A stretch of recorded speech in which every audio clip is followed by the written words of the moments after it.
A new political ad packages two similar but unrelated ballot measures, kind of like putting a beer and wine into your online grocery pickup cart. Can't do that yet. Proposition 125 asks you to let grocery stores sell wine. That's currently limited to liquor stores. And Proposition 126 would let delivery apps bring alcohol from restaurants, bars, liquor stores, and grocery stores right to your front door. Politics guy Marshall Zellinger unpacks them both in this truth test.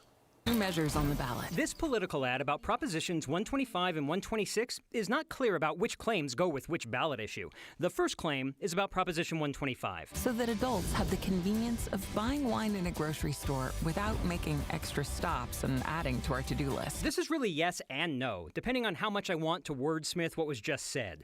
Wine cannot be sold in grocery stores, so Colorado wine drinkers have always had to go to a liquor store to get it. Is that an extra stop or adding to the to-do list? It's always been that way in Colorado. Looking at it in reverse, a yes vote on 125 would eliminate a stop if you wanted to buy wine while getting groceries.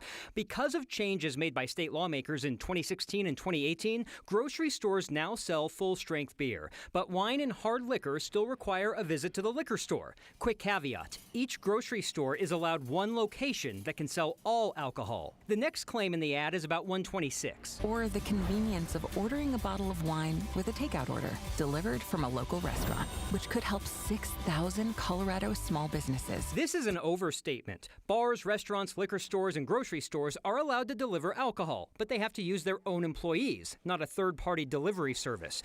Bars and restaurants have been allowed to deliver alcohol since 2020 because of COVID, and currently lawmakers have that going away in 2025. Proposition 126 would allow this to go on indefinitely, and it would let a company like DoorDash deliver alcohol, which would explain why DoorDash has contributed $3.3 million to the campaign that produced this ad. Instacart, which delivers groceries and perhaps alcohol if 126 passes, has also contributed $3.3 million. Grocery chains are also kicking in. Whole Foods, Target, Albertsons Safeway, and Kroger, the parent company of King Soopers, have each given more than $1 million. All would benefit from 125, wine and grocery stores. So who is spending money against? Local liquor stores, a little more than $500,000. If 125 passed, liquor stores would only have exclusivity of selling hard liquor.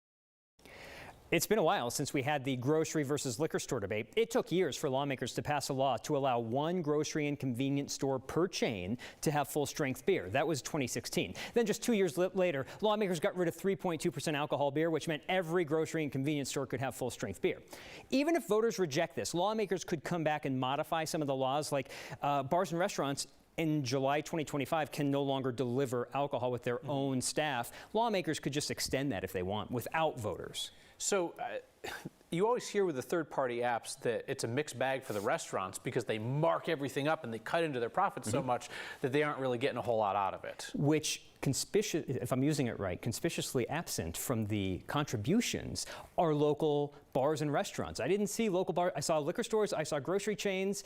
I didn't see the businesses, restaurants saying, because maybe they prefer the third-party app, but they know it cuts into their profits. Maybe they don't want the third-party app, but they want to expand to whatever customers want. Yeah. I'm not entirely certain that you use conspicuously correct, but I'm sure that everybody knew exactly what you were saying anyway. Mark, you knew. Come on, everybody knew.